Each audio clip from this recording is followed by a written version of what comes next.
Como ustedes pueden ver, estamos desde hace varios domingos exponiendo esta carta, la carta que escribe el apóstol Pablo a la iglesia de Corinto, y lo hacemos de una manera expositiva, tratando en lo máximo de únicamente decir lo que el texto está hablando, lo que el texto habla a la iglesia de Corinto, y toca temas muy relevantes para nosotros, para la iglesia de hoy.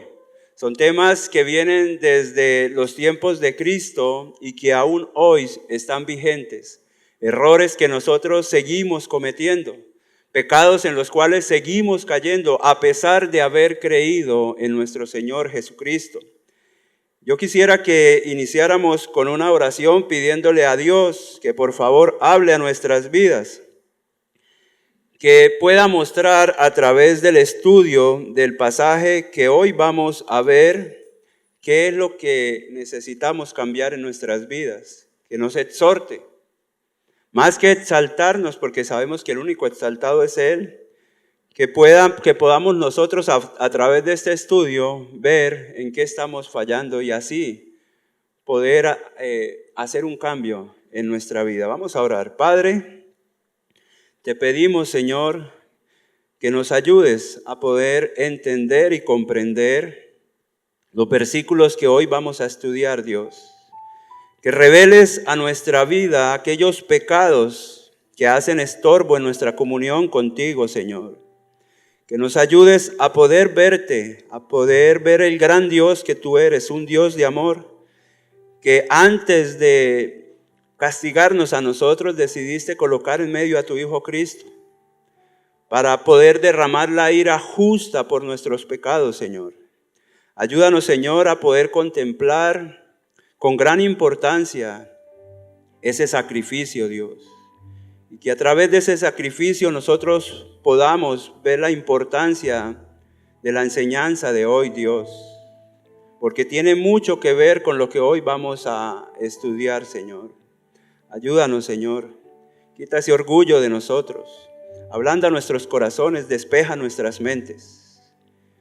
Y que, Señor, hoy cuando salgamos de este lugar, salgamos con la mirada en ti, queriendo hacer cambio en nuestras vidas, con el único fin, Señor, de poder agradarte y glorificarte. Pedimos estas cosas en el nombre de Cristo Jesús. Amén y amén.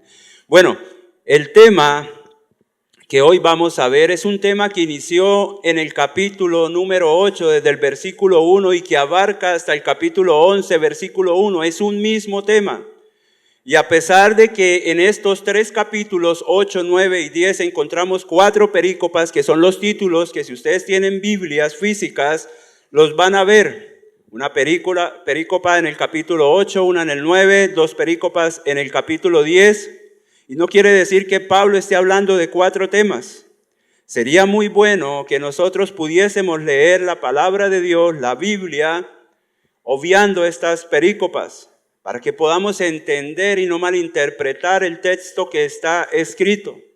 Un solo tema: comer carne sacrificada a los ídolos. Y ustedes dirán, bueno, ¿y eso en qué me atañe? Yo no como carne sacrificada a los ídolos. Pues vamos a mirar los errores que estaban cometiendo aquellos de Corinto, y cómo nosotros, sin comer carne sacrificada a los ídolos, podemos estar cometiendo los mismos errores que ellos cometían. Veamos lo siguiente. Ustedes recordarán en el capítulo 8 que se enseñaba que la carne que se consumía en Corinto era carne que había sido sacrificada u ofrecida en aquellos templos paganos. Parte de la carne era quemada en el altar, reservada para los sacerdotes, consumida por los que hacían los sacrificios. El resto era puesta a la venta en los mercados y otra puesta a la venta dentro del templo. Eso lo estuvimos viendo en el capítulo 8.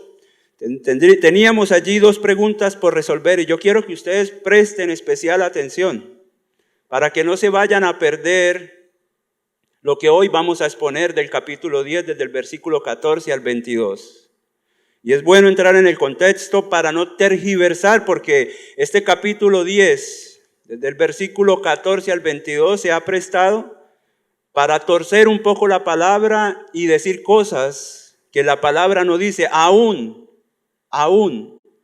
por iglesias que están dedicadas a estudiar la Biblia. 2 preguntas.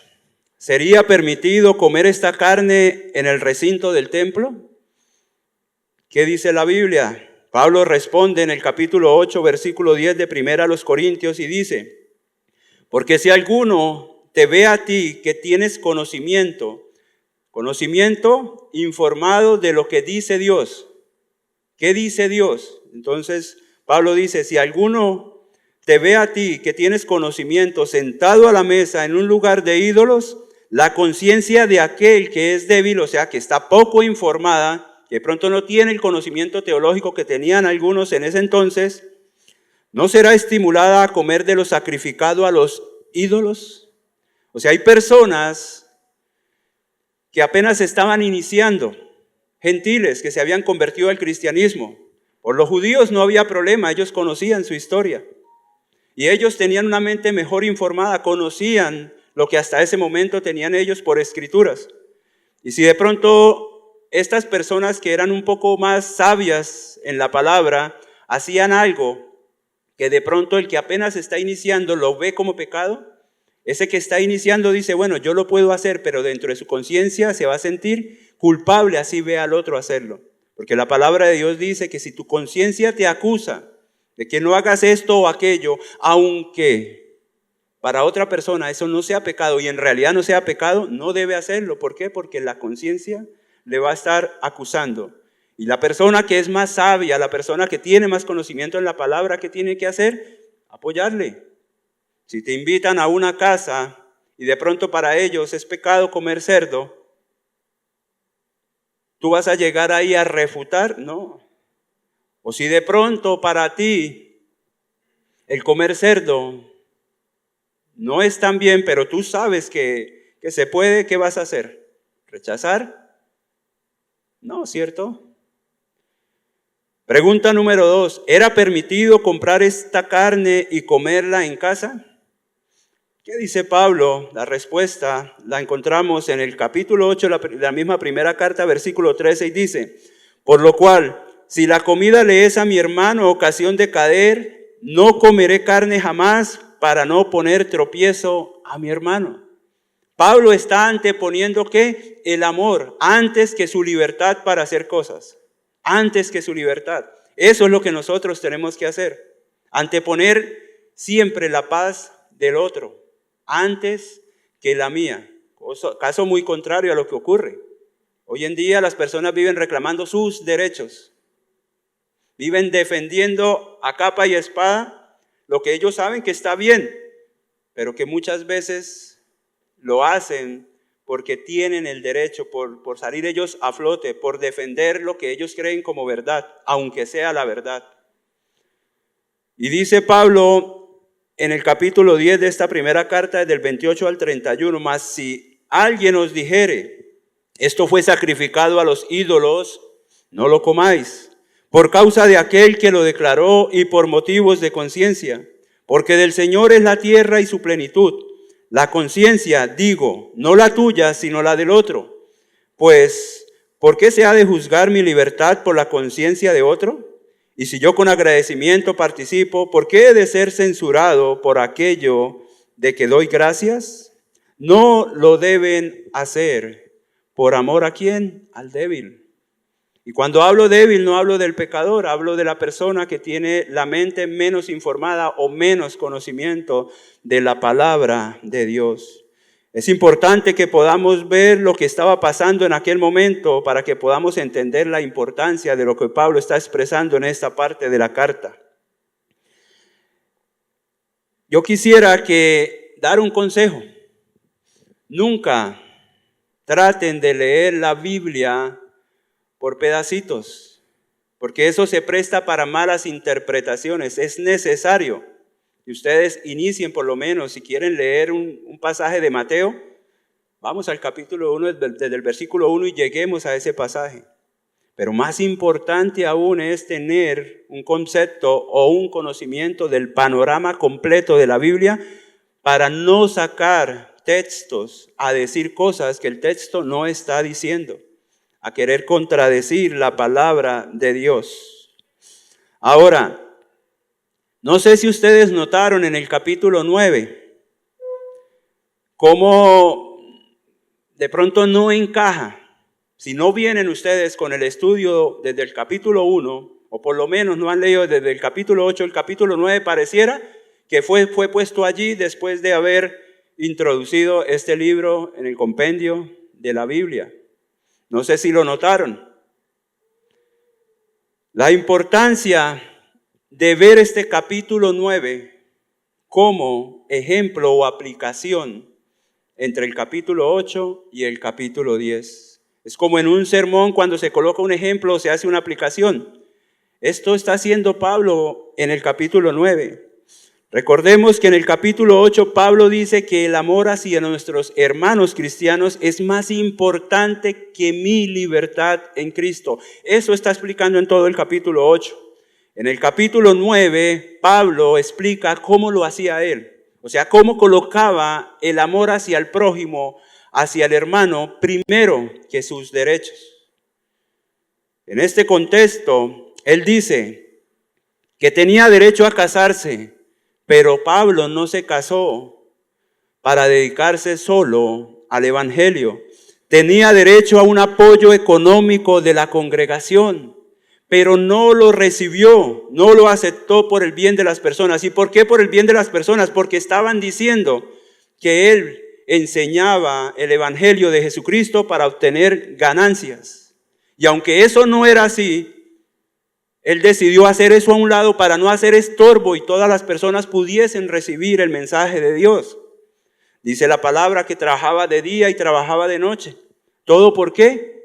Por quitar cualquier cosa que hiciese obstáculo para que la palabra de Dios llegara. ¿Cuántos de nosotros quitamos obstáculos para que las personas puedan llegar a los pies de Cristo?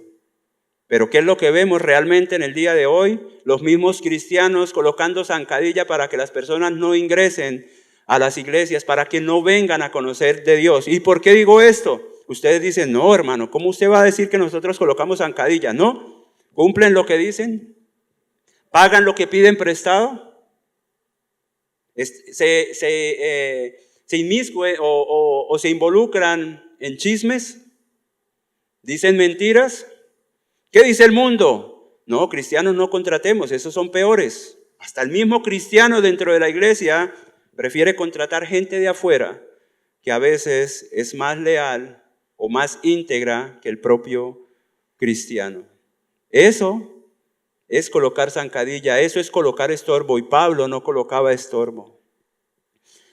De la misma manera que Pablo está colocándose como ejemplo y está enseñando a los de Corinto cómo profesar o manifestar el amor para que lleguen a los caminos de Dios o para que crezcan en la palabra, ellos tampoco debían aceptar el derecho de comer carne sacrificada a los ídolos si existe la posibilidad de que alguien lo malinterprete o salga lastimado. Pablo concluye el capítulo 9 aconsejando a los cristianos corintios que lleven una carrera espiritual disciplinada para poder obtener el premio espiritual. Recordarán ustedes la enseñanza del pastor Juan sobre la carrera, ¿verdad?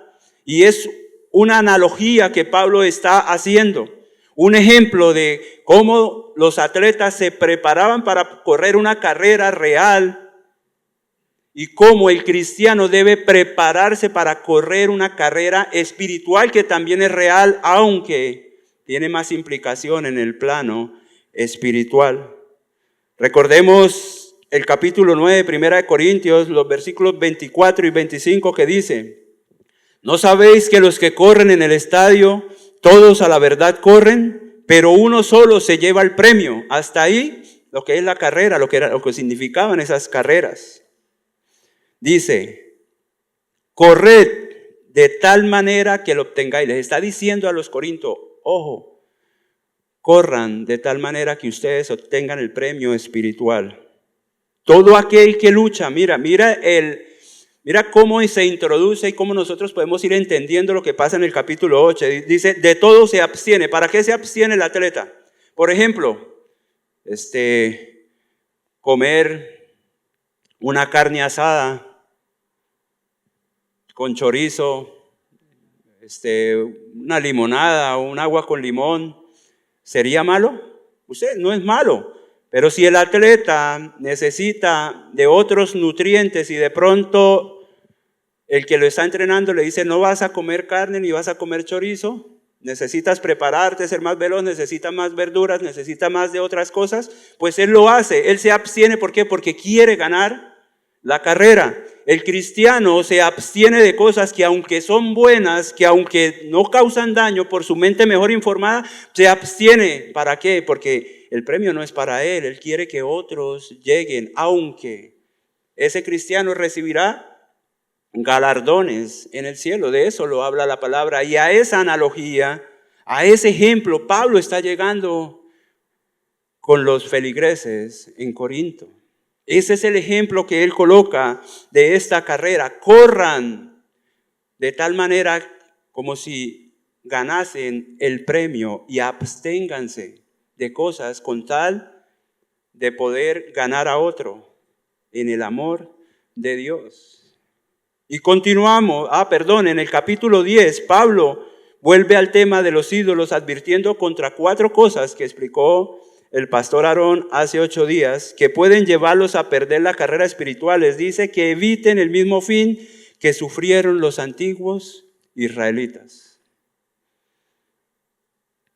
Ahora sí, entremos hoy en nuestro estudio del capítulo 10, donde encontraremos 2 analogías más, una referente a la cena del Señor y otra al altar. 2 analogías que no se han visto como ejemplos dentro de este tema del capítulo 8 al 11:1, y alguna iglesia que es grande en este mundo ha tergiversado para ver cosas que allí no se ven y que la misma palabra lo aclara.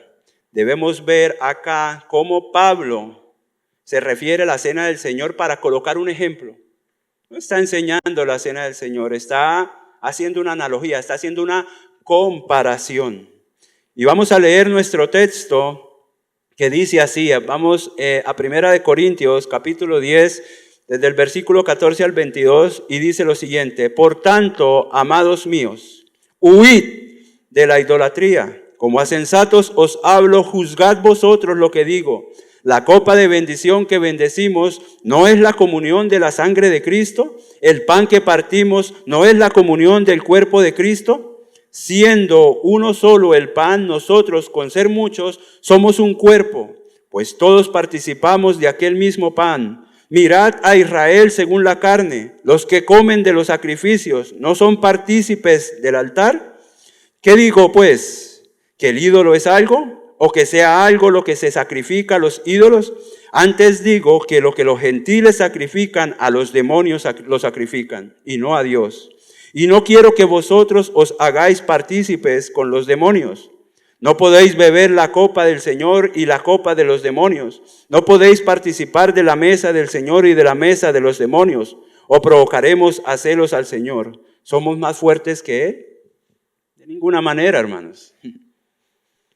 Me llamaba la atención leyendo esta última frase: somos más fuertes que Él. Hay personas que colocan a veces en sus redes sociales al diablo y a Dios o a Jesús, no sé a quién interpretarán allí. Yo no conozco a ninguno de los dos físicamente, sé que Dios no se puede de pronto tipificar como una persona, porque sabemos que ese espíritu no tiene ojos, brazos, nada, es un espíritu, usted no le puede ver. Es como usted decir, voy a dibujar el aire, pues ¿qué vas a dibujar? Si no, es que con algo de polvo, no, pues Dios no tiene polvo, ¿sí? Él está fuera del universo, o sea, Él lo es todo, no tiene principio, no tiene fin. No le puedes ver, no puedes dibujarlo. Pero bueno, colocan ahí a los dos, ¿no? El diablo y la figura, creo que de Jesús, haciendo un pulso. Él está peleando nuestras batallas. El diablo es esto, hermanos, nada. Él no puede pelear con Dios. Entonces, si ven esa imagen, no sé, ¿cómo podrán ver un canal o un puente para poder predicar el evangelio a una persona y mostrar la grandeza de nuestro Dios? El título de la charla de hoy es Huid de la idolatría. Huid de la idolatría. Si usted dice, yo no tengo que huir de la idolatría, vamos a mirar lo que el texto realmente dice. Y cuánto daño causa la idolatría a matrimonios, a familias, a solteros, absolutamente a todos. Punto número 1, el peligro del poder atractivo de la idolatría. Y sí que es atractiva, el pecado es muy atractivo. Lo prohibido es atractivo. Usted ve un letrero que allí dice no pase, y no sé, nos ocurrió, estábamos en unas vacaciones hace unos años con mi esposa, estaba mi hija Valeria, la otra niña no había nacido, y decía no pase, y nosotros, bueno, pues por algo lo pusieron, pero veíamos el paisaje atrás, y no, pues pasemos a tomarnos una foto que se ve bonito el paisaje. Pero si de repente o no vemos el letrero que diga no pase, ni siquiera volteamos a mirar para allá. Lo prohibido muchas veces es atractivo, ¿para qué? Para esta carne, hermanos. Una mente informada no nos hace a nosotros ajenos a hacer cosas prohibidas. Nosotros, aún sabiendo que no debemos decir mentiras, mentimos. A eso me refiero cuando hablo de una mente informada, aunque sabemos que las cosas no se deben hacer, a lo último terminamos haciéndolas y no podemos excusarnos en la carne. El apóstol había admitido en 1 Corintios capítulo 8 versículo 4, dice lo siguiente: acerca pues de las viandas es la comida, que se sacrifican a los ídolos, sabemos que un ídolo nada es en el mundo y que no hay más que un Dios. Por revelación divina, o sea, de su palabra, un ídolo nada es en el mundo. Tú puedes ir al Santísimo y ese Santísimo no te puede hacer nada. Bueno, a no ser que se caiga, ¿no? Sí. Pero tú puedes pedir, hacer lo que quieras por esa estatua y la estatua no se mueve ni te va a conceder absolutamente nada. Es más, esa estatua fue hecha por manos, y me imagino que deben haber manos pecadoras. Porque si fuesen manos santificadas al Señor con conocimiento, ni siquiera hubiesen hecho esa estatua. Ahora, ¿es malo ir allá? No. Tenemos una mente informada y nosotros con conocimiento vamos para disfrutar de la vista, el parque, el show de luces, y hasta subimos a la estatua, bueno, los que no tienen miedo a las alturas, a contemplar la vista, los atardeceres. Casi no me gusta el teleférico, pero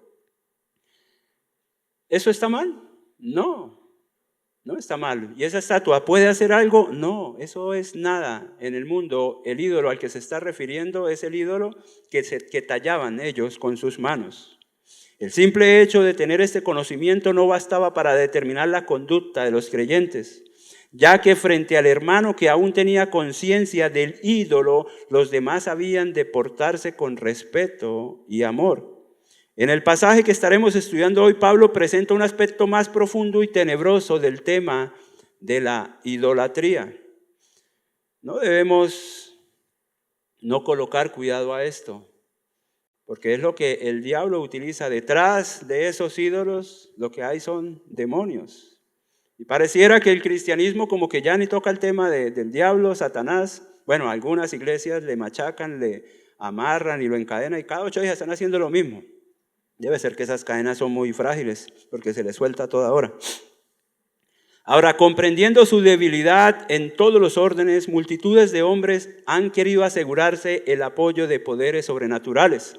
He escuchado que dicen que hay personas que van a un sitio donde hay brujos, no sé, hechiceros, ¿cómo se llama eso? No sé.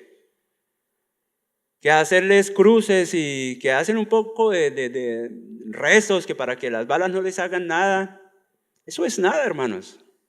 Eso es nada. Hace poco escuchaba en la radio, me gusta escuchar noticias, y entró una propaganda de un profesor que dice que atrae el amor, que hace amarres, que se vende el negocio, que un poco de cosas, y yo le estaba poniendo cuidado, era el tiempo que duraba ese comercial para poder deducir cuántas personas pagan a ese chamán. ¿Sabe una cosa? Fue un comercial como de 3 minutos y medio. Y yo llegué y le dije a mi hija, iba con mi hija, íbamos en el carro, le dije, hija, ¿si escuchaste? Dijo, sí, ese tipo está loco. Yo le dije, no, 3 minutos y medio duró. ¿Y qué pasa, papi? Yo le dije, pues un segundo en la radio cuesta mucho dinero. Si él invierte 3 minutos y medio en un programa y como cada hora va saliendo esa propaganda, debe ganar mucho dinero para poder invertir en esto. Tenía la fórmula de todo este hombre.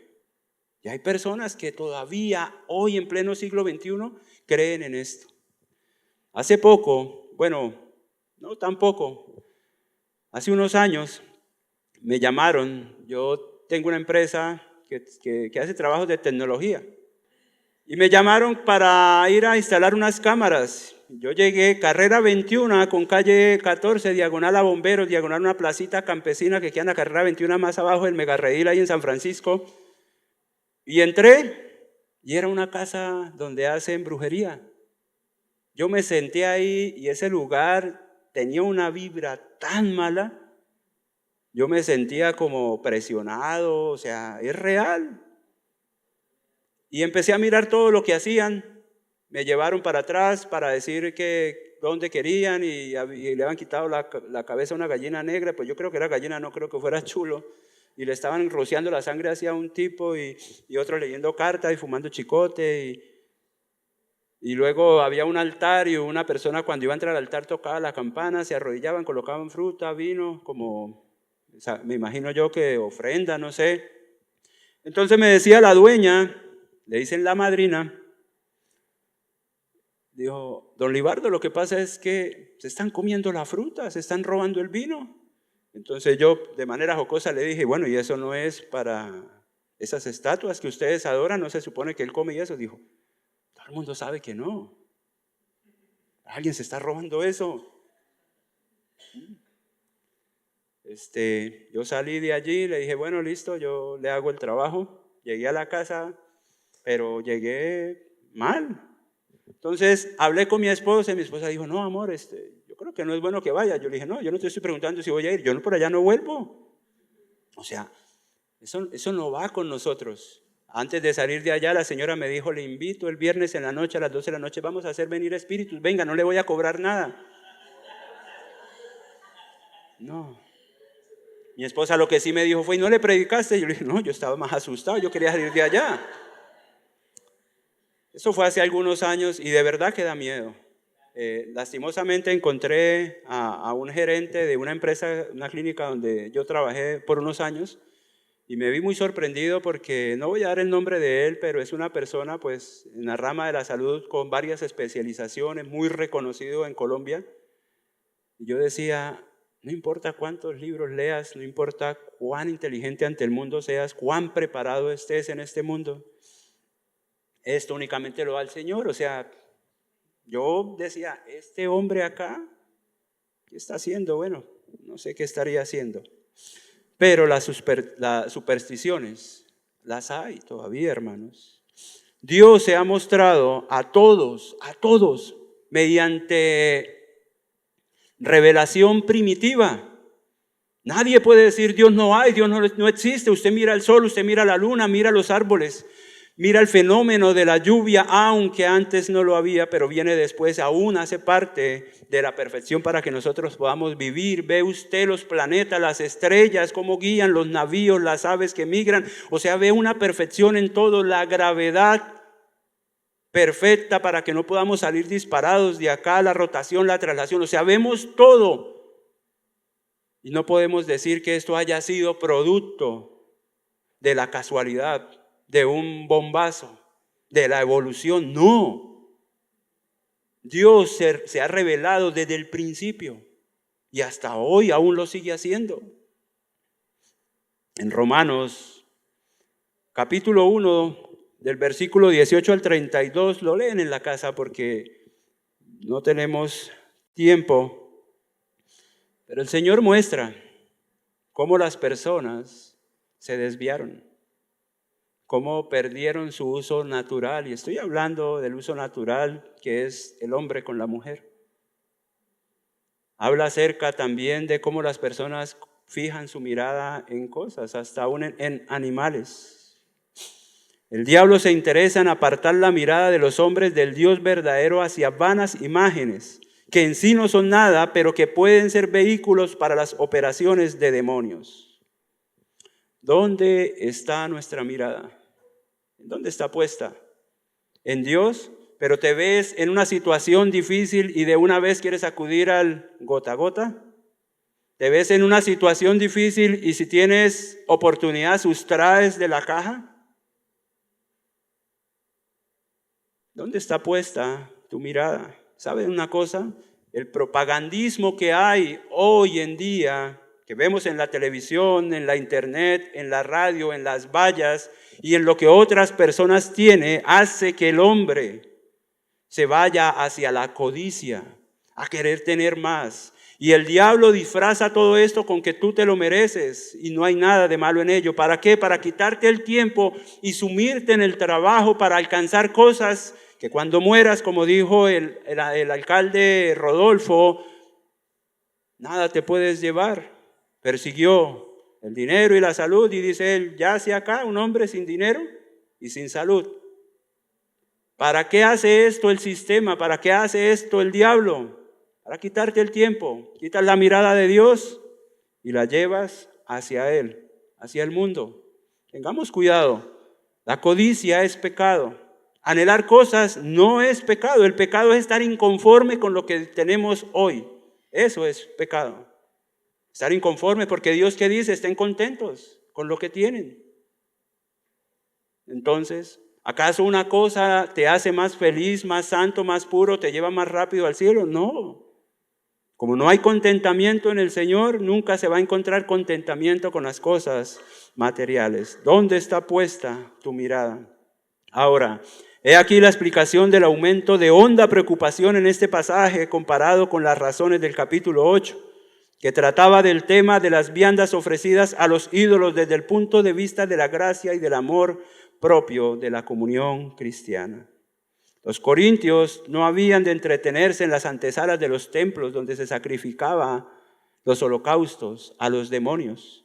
Como tampoco nosotros podemos entretenernos en la superstición. Y usted dice, no, ¿hay superstición? Sí, claro. Hay una familia, y no la voy a nombrar por respeto, pero entré, llego a su casa y miro, tan bonita una sábila, pero una sábila dentro de la casa, o sea, pues esa mata yo la empecé a querer una vez que me quemé el dedo y mi esposa me metió el dedo ahí, quitó una penca. Eso me sanó, no me dejó crear la vejiga. Y desde ese día yo empecé a querer la sábila, pero yo no la quería porque decía que mata tan fea, eso es para el monte. Y bueno, y entro y voy así y me paro en el comedor y me siento y una herradura. Y me hizo acordar a mi casa donde yo crecí, porque son muy supersticiosos todavía. Y de repente, no, espere que estoy haciendo aquí aseo, y en la verja barriendo para adentro. Me hizo acordar a un hombre que decía, si tú barres para afuera, sacas la suerte. O sea, y yo decía, ¿y van a la iglesia?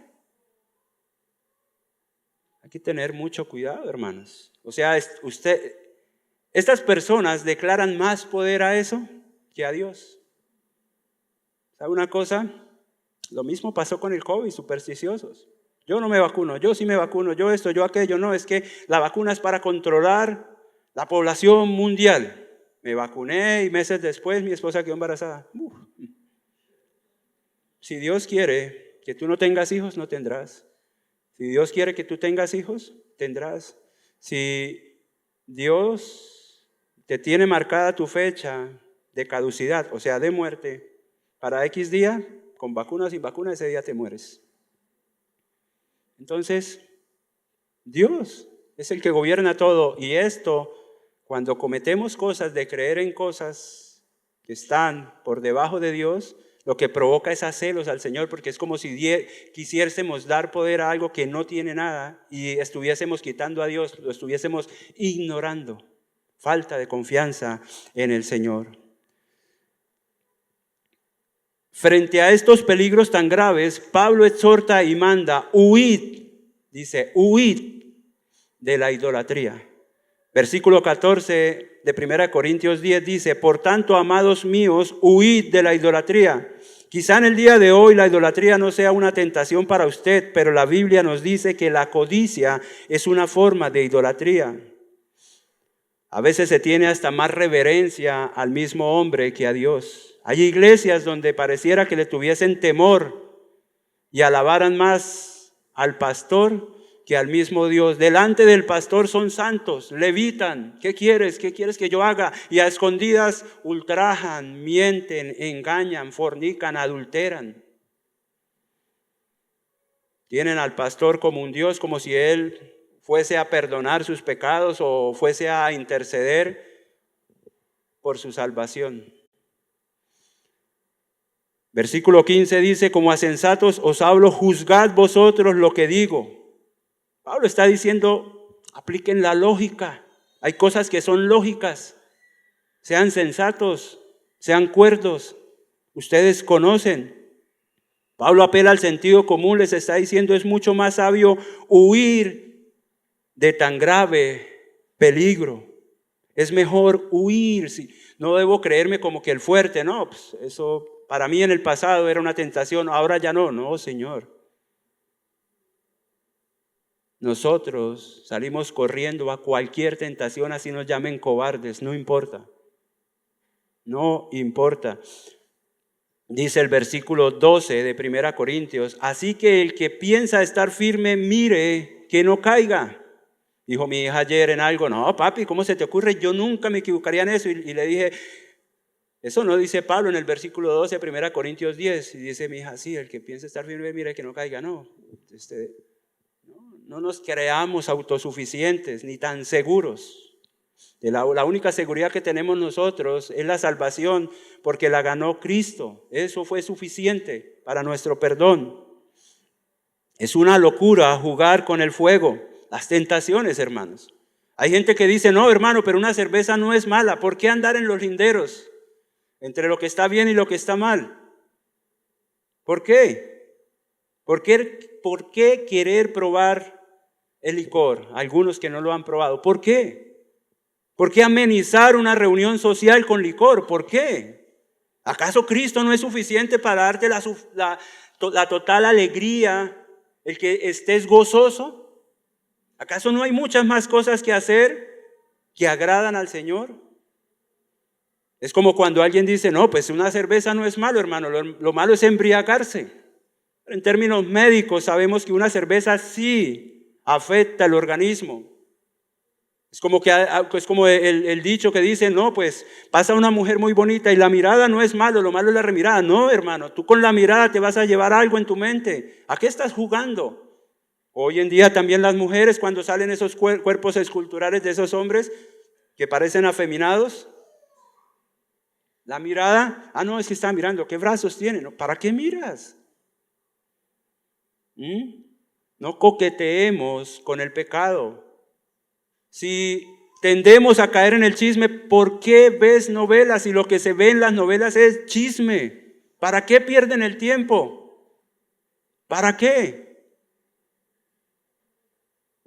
Es más entretenida una novela, una serie de Netflix, que estudiar la palabra de Dios que a vida eterna te conduce. Hay que razonar. No basta con desaprobar, hay que huir. Huyamos del pecado. De todo lo que usted vea como pecado, lo que se pueda iniciar, huyamos de eso. Una persona que es infiel a su pareja no es infiel por un momento. No, eso viene maquinado. Hombres, si hay una debilidad en caer en adulterio, en ser infiel, ¿qué haces en tu WhatsApp con amigas? En tus redes sociales comentando con ellas. ¿Qué haces en tu oficina o en XY lugar hablando con una mujer? No, huyamos del pecado. De toda forma de pecado debemos huir. Esto demuestra que los fuertes son susceptibles de caer también. Quien piense estar firme, mire que no caiga. Viene aquí otro ejemplo. Pablo hace una analogía para que ellos entiendan mejor y utiliza la cena del Señor. Recordemos lo que él está haciendo, tratando de enseñarles a ellos acerca de la idolatría. Y por medio de este ejemplo, y es un poco más largo, y ya estoy un poco preocupado por la hora, pero vamos a tratar de avanzar porque dentro de 8 días tenemos una reunión especial por el Día del Amigo.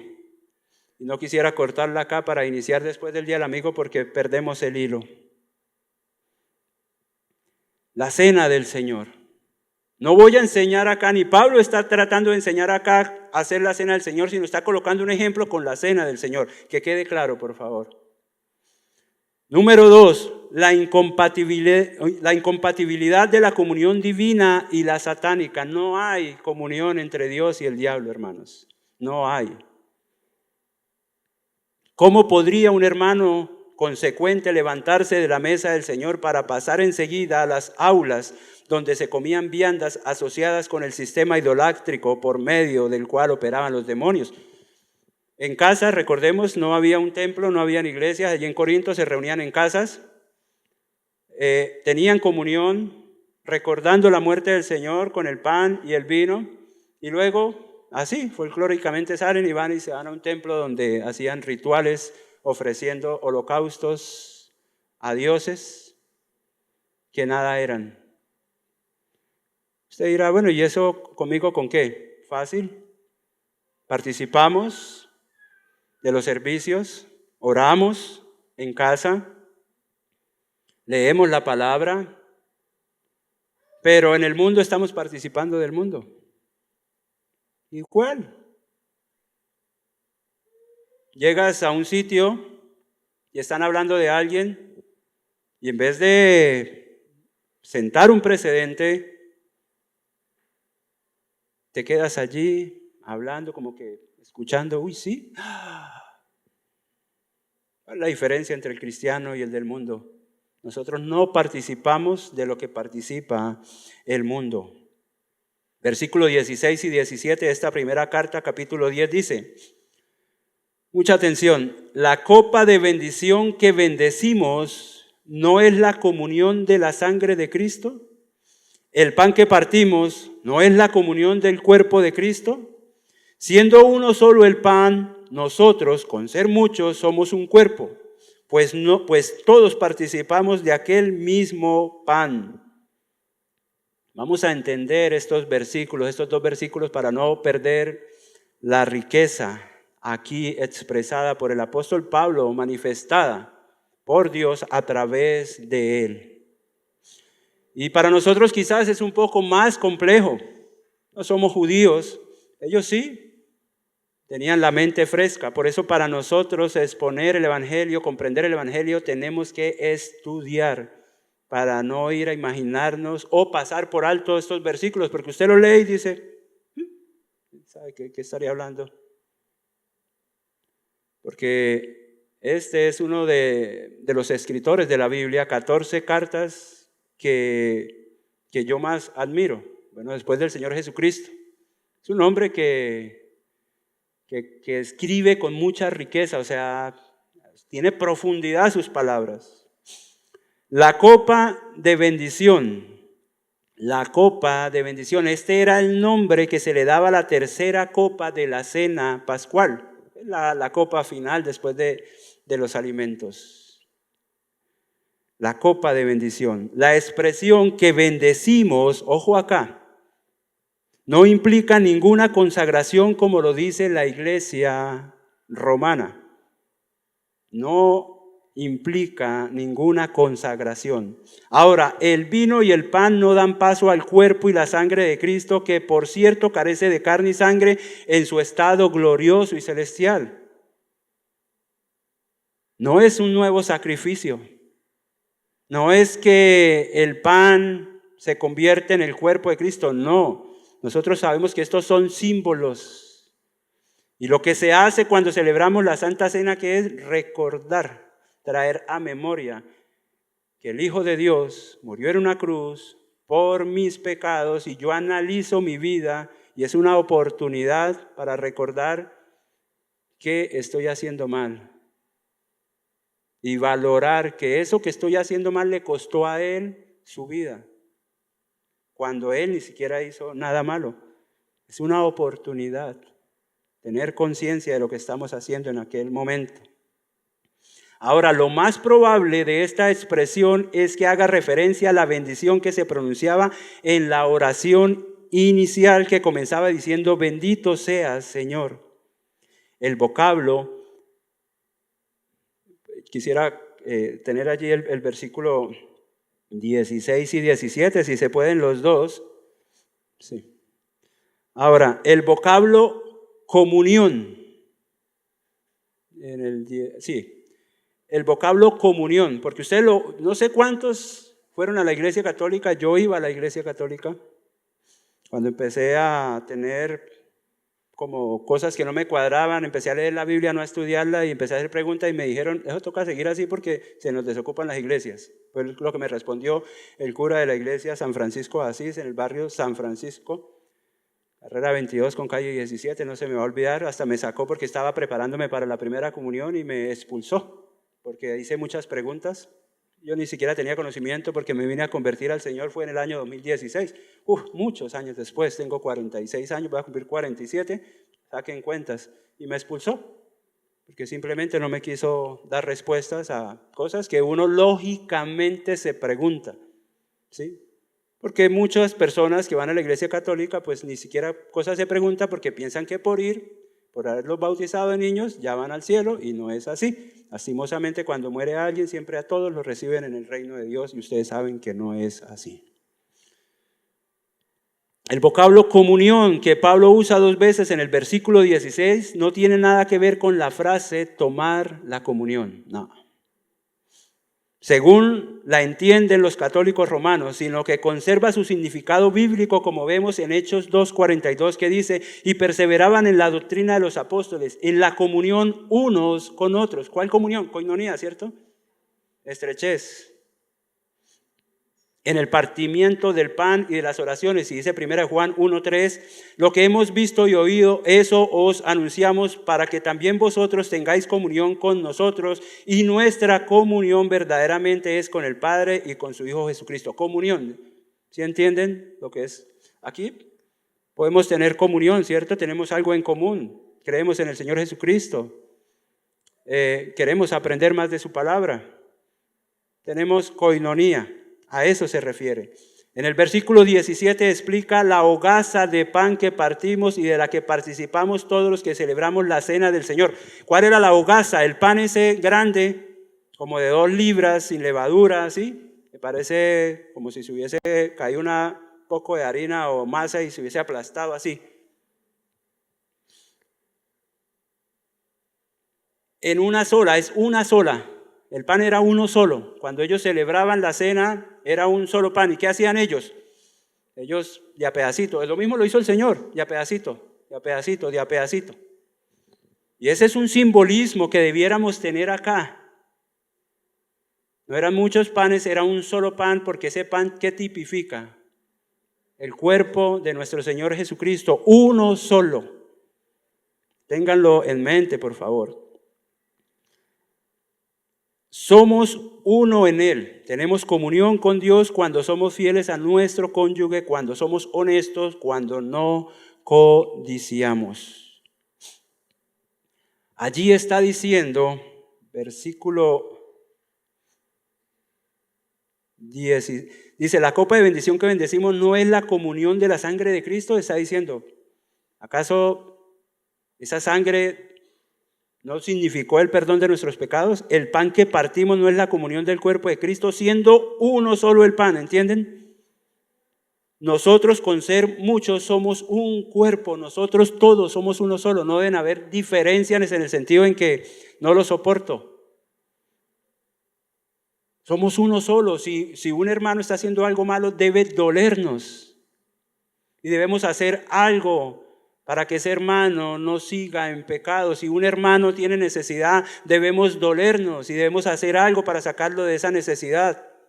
Somos un solo cuerpo. Eso, el pan que tipifica el cuerpo del Señor Jesucristo. Y ahora Pablo está diciendo acá: ustedes todos son de un solo cuerpo. Esa es la iglesia de Cristo, hermanos.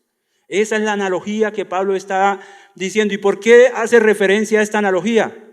Mira, ustedes recordarán aquel hombre que se acostaba con la esposa de su padre, ¿recuerdan? Y la iglesia, ¿qué? Indiferente, ¿no? Pues allá él. Y Pablo que dijo, ¿pero qué están haciendo? O sea, les dice insensatos. Vemos que alguien está cometiendo algo y allá él no, y no es mi cuerpo. ¿No debiera dolernos?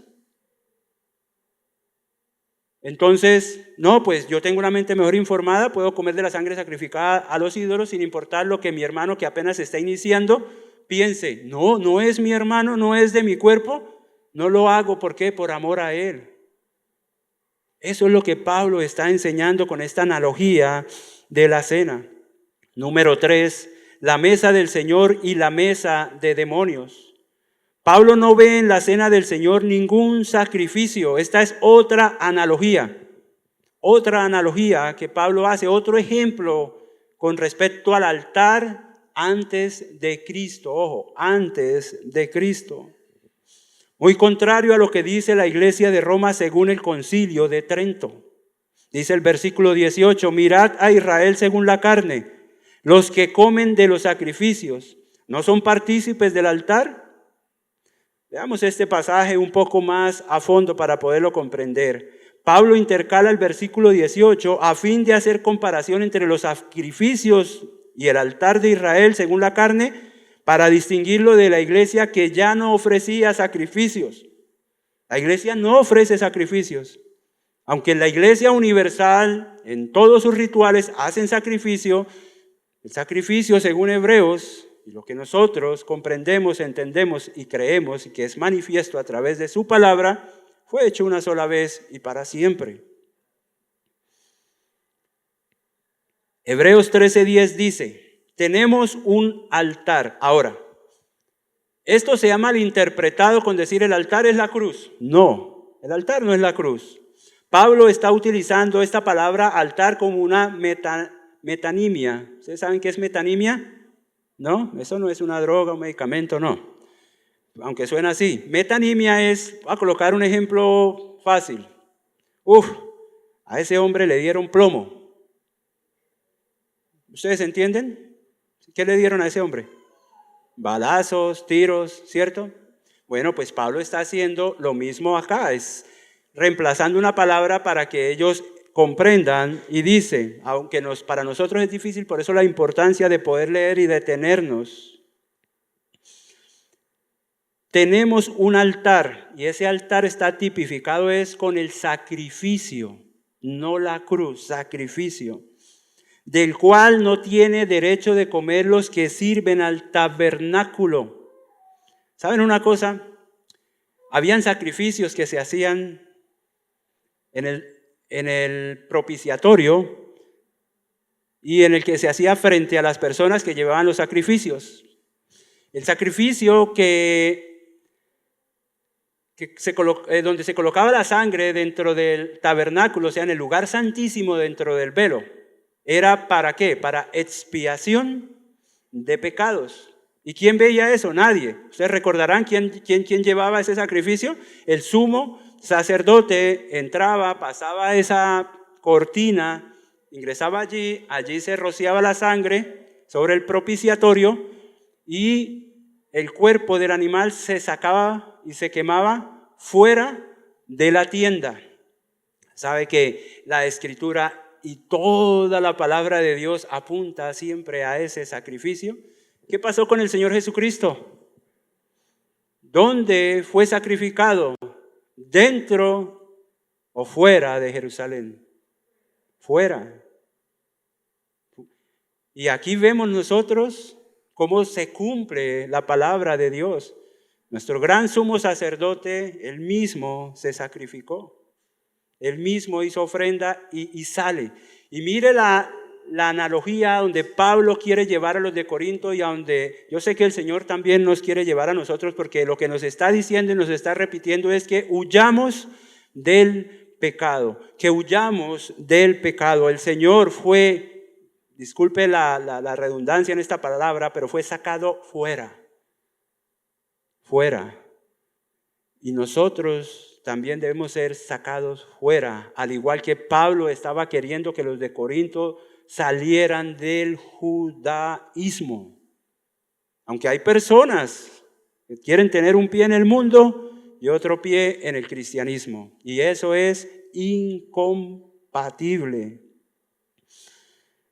La frase "tenemos un altar" no es enfática en el original, como tendría que ser si señalara la gran diferencia entre lo antiguo y lo nuevo. Al mismo tiempo, altar puede representar la clase de sacrificio que se ofrecía sobre él, por la figura retórica tan conocida de la metonimia. Ahora, tenemos aquí pues un ejemplo más de muchas grandes ilustraciones del Antiguo Testamento que se adelantan en esta epístola para aclarar las posiciones de los santos en el nuevo régimen o en el nuevo pacto. En el sacrificio de referencia, la sangre se presentaba en el santuario, normalmente del velo, pero el día de las expiaciones se salpicaba sobre el propiciatorio mismo, velo adentro. Hermanos, no debemos jugar con el pecado, no debemos estar contemplando estar dentro y estar fuera. O estás dentro o estás fuera. Hay dos nombres que se le pueden dar a las personas hoy en día: o hijos del diablo o hijos de Dios. Pero tú no puedes estar diciendo tengo de padrastro al diablo y de papá a Dios. No. O eres o no eres. Sí, la salvación no se pierde, pero el salvo se santifica día a día. Huye del pecado, no quiere tener relación con las tinieblas. El santo siempre está mirando al Señor, su única esperanza. Está colocando su fe en Él, no en las supersticiones. No está creyendo que si paso debajo de la escalera no me caso. Ahora ustedes no sabían que eso es lo que significa, porque mucha gente cuando salía a hacer instalaciones en el centro colocábamos la escalera a propósito y las personas no pasaban. Y yo le decía a una señora: uy señora, pero usted a los 60 años yo no creo que ya se vaya a casar. Dijo: ¿cómo así? Yo le dije: pues es que el que pasa debajo de la escalera. Dijo: eso es mala suerte. Yo le dije: sí, dice que no se va a casar. ¿Y usted? No, yo hasta recasada. Yo le dije: por eso, y entonces, pase. O sea, supersticiones sin conocimiento también, porque a veces ni saben por qué hacen las cosas, como la mujer que fritó el pescado, lo partió en 3 partes para que quedara más rico. No tengo tiempo para contar la historia, pero a eso se refiere. Supersticiones: si lo parto en 3 y frito ya un pedazo queda más rico que fritarlo completo. O sea, ahí sí, como dice Pablo, utilicen la lógica. Dice versículos 19 y 20: ¿qué digo pues? ¿Que el ídolo es algo o que sea algo lo que se santifica a los ídolos? Antes digo que, ya vamos terminando, hermanos. Antes digo que lo que los gentiles sacrifican a los demonios lo sacrifican y no a Dios, y no quiero que vosotros os hagáis partícipes con los demonios. Por eso Pablo no hace comparación entre altares, sino entre mesas. ¿Por qué? Pablo está tipificando ya el sacrificio del Señor. Ya no hay altares, hermanos. Ya no hay altares. Primera de Corintios 10:21 dice: no podéis beber la copa del Señor y la copa de los demonios. No podéis participar de la mesa del Señor y de la mesa de los demonios. La razón es clara. Participar de la mesa del Señor es tener comunión con el Señor, mientras que participar de la mesa de los ídolos es tener comunión con los demonios. Pablo concluye esta sección con una seria advertencia formulada en 2 preguntas. En el versículo 22 dice: ¿o provocaremos a celos al Señor? Primera. Segunda, ¿somos más fuertes que Él? Provocar a celos es un verbo distinto del usado en el versículo 9 y nos recuerda la idea veterotestamentaria del Dios celoso de su gloria como único Salvador y dueño de Israel, en contraste con los dioses falsos que no servían para nada. La advertencia final es de un profundo sentido de la pequeñez humana y la grandeza de Dios. El hombre no puede luchar con Dios. Nuestra postura debe ser de someternos siempre a Dios. Nosotros no podemos: estoy enojado con Dios. No, es que yo leí en la Biblia que Abraham se enojó con Dios. Entonces vas a cometer los mismos errores que David. ¿Vas a matar? ¿Vas a adulterar? No, hermano. Lo que está escrito para que nosotros no volvamos a caer en lo mismo. Conclusión, no debemos aferrarnos a nuestros derechos. El amor es mucho más importante. Recuerden, hermanos, nos abstenemos de muchas cosas que aunque para nosotros son lícitas, según lo que nos informa la palabra, lo hacemos en amor de aquel que está llegando a los pies de Cristo, de aquel que apenas inicia su vida en Cristo. Nos abstenemos quizás de un viaje en amor a otra persona. Nos abstenemos de comprar cosas quizás valiosas porque hay algún necesitado. Y esto ayuda a mostrar el amor de Dios a otras personas. ¿De cuánto nos abstenemos? A veces nos abstenemos de cerrar nuestra boca por amor a otro. Seamos congruentes. Seamos sabios en nuestras decisiones. Y que todo apunte siempre a glorificar al Señor Jesucristo. Oremos. Padre, te damos muchas gracias, Señor, por esa bondad que tienes al poder instruirnos, a poder exhortarnos por medio de estas palabras escritas por el apóstol Pablo. Señor, yo te pido que nos ayudes a estar firmes en el propósito de no caer más en la tentación, a huir, Señor, de toda forma de pecado que haya en nuestras vidas. Señor, yo te pido que si hay cosas y que deben haberlas, que causan estorbo, que te provocan a celo, a ira, que nos ayudes a identificarlas para poder cambiar, Señor. Sabemos que estamos haciendo mal, Dios. Coloca una firme convicción, Señor, que podamos cada vez que intentemos hacer algo malo, recordar que nuestro Señor Jesucristo murió por ese algo malo que estamos a punto de hacer.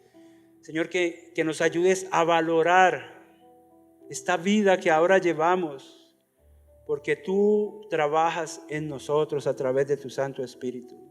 Ayúdanos a amar al prójimo, ayúdanos a amar a nuestras esposas, a nuestros hijos. Ayúdanos a amar a nuestros familiares, nuestros vecinos, nuestros compañeros de trabajo. Ayúdanos a amar a las personas que nos encontramos a diario. Ayúdanos a amarlos a todos, que no seamos tropiezos, sino que seamos canales de bendición, de amor, para que otras personas puedan llegar. Señor, ayúdanos para que por medio de nosotros muchos hogares se puedan arreglar, Dios. Que muchos hijos puedan volver en sí.